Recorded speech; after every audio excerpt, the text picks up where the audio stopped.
everyone. Come say hello. Huh? Say hello. Cheese baby, cheese baby. Cheese baby. What is it? Ow, you already beat.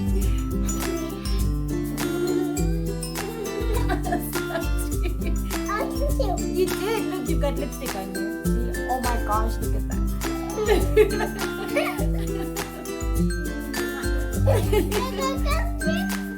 Lipstick again. Oh my gosh.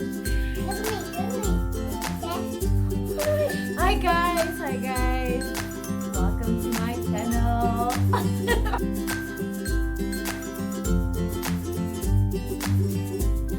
Hi guys. So let's get started with regards to the pregnancy myths, right? I've got a few noted here. So number one was if you eat a lot of cold things, or maybe like if you eat ice or a lot of icy products and stuff like that, that when you are in the delivery room, you're gonna like tremble and all of that, and you're gonna be like shaking constantly. And with my pregnancy, my previous pregnancy, okay, it was hot.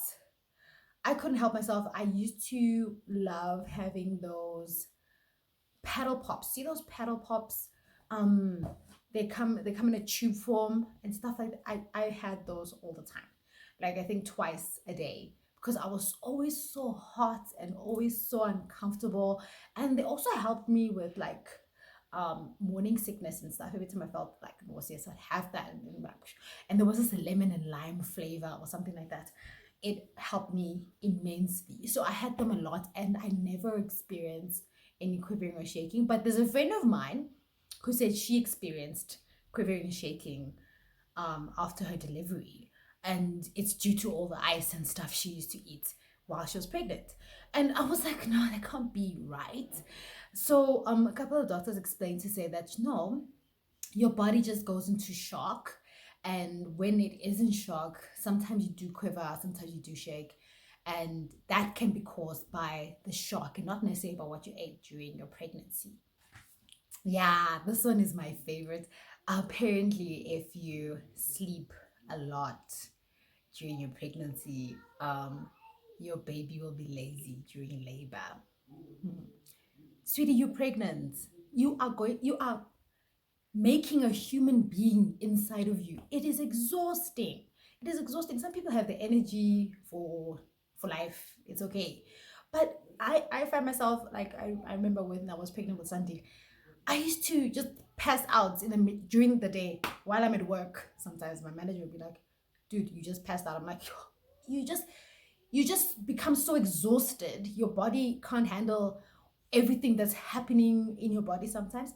So you are going to get exhausted at times. You are going to really like pass out and want to sleep during the day for hours on end. Sometimes you would wake up like after a nap and you're like, I'm done.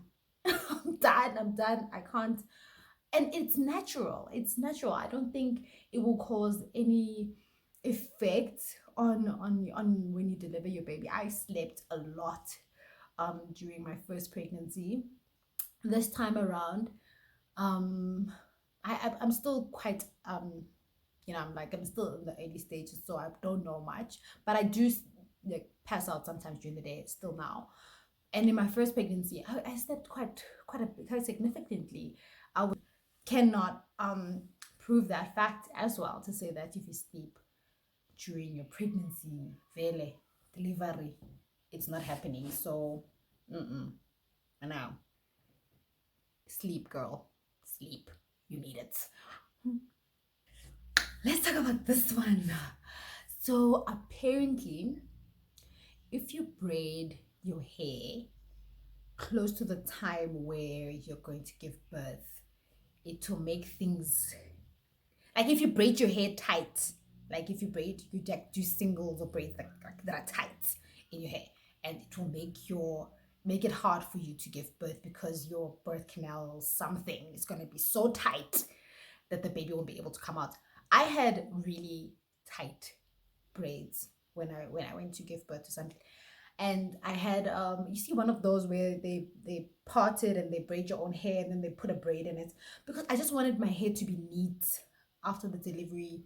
And where, because I like taking pictures of moments, so I wanted to look decent. I didn't want to look crazy with my hair all over the place, so I just braided it nicely, and it didn't affect anything at all. And I've had other women confess or testify to that, to say regardless of what your hair is like, it won't it won't change how your delivery goes at all, at all. So you know, if you want to braid your hair, do it. If you don't want to do it, then I think it's a personal choice. I don't think it's going to affect your delivery at all. Okay, now actually this one is my favorite. This one, I love food. Okay, I love food. I'm a food lover. The people who know me that I love my food. I love to eat, and I like sizable portions when I do eat, because I'm like, I should eat to be full, you know? I shouldn't eat just to have a snack now and here. And yes, snacks are great, but when I'm having breakfast, lunch, and supper, I make sure that it's a sizable amount. I'm good.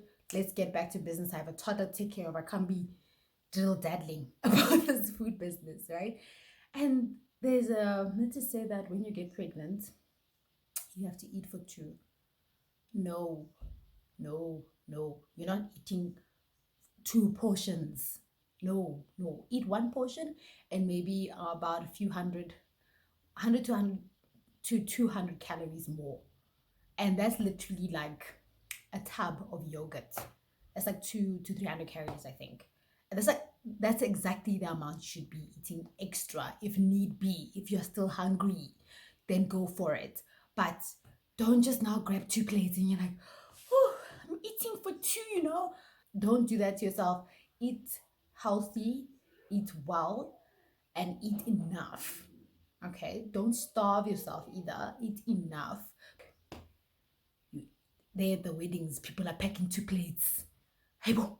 Why? Why? It's you and a tiny little being in your body. It's not two people. This one is also like, you know, it's happening around. So apparently you can't have sex during pregnancy. I've heard of few people, um, more mainly like elderly people, like elderly women say, yes, manj, no more, no more business. You hurt the baby. I'm like, hey, man, how? um, I think from what I've read, of what I've seen, it only counts if you have any complications in your pregnancy, or you have a very thin, um, is it a uterus, or but the where the baby is. I don't know the medical term right now, it's this last name. But if there is any risk of you going into premature labor due to that, then yes, they like hold up on that.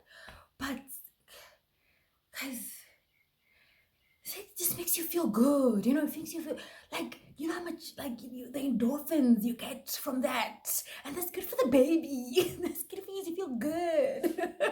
You have to, you know, because you feel so slumped down most of the time. I do during pregnancy, because of the morning sickness, the headaches, the back pain, and then that just kind of like just eases things out, you know. Makes you feel good, makes you feel, you know, like you still got it.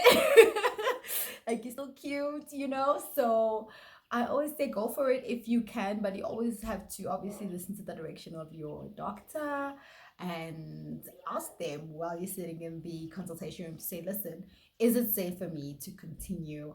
And if it isn't, but if it is, yeah, do it. And it helps also, apparently it helps also towards the delivery, towards your due date. It does help quite a bit to, um if I can say, induce labor at the right time. So go for it, girl. Okay, cool. Going back to hair, apparently you can't dye your hair during your pregnancy. Apparently. I don't know. It does not affect the baby. What you put on your skin, what you put on your scalp, it does not affect the baby. I did hear that with my doctor, and she was like, go ahead, do what you need to do. Because ultimately, if you feel good, like I really like this hair like this, and I really like the color.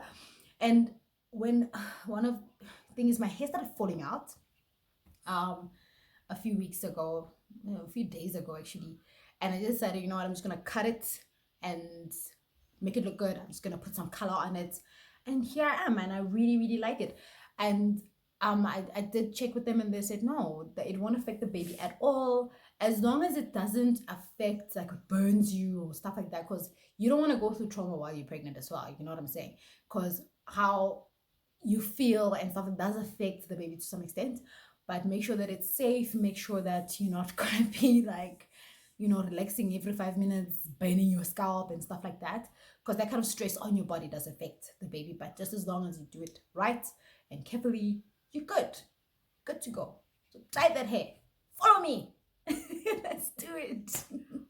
Hello, makeup. Alright guys, thank you so much for watching, and please do leave your comments below and like our video. And don't forget to subscribe and click the notification so you can see more videos from us. Say bye. Bye.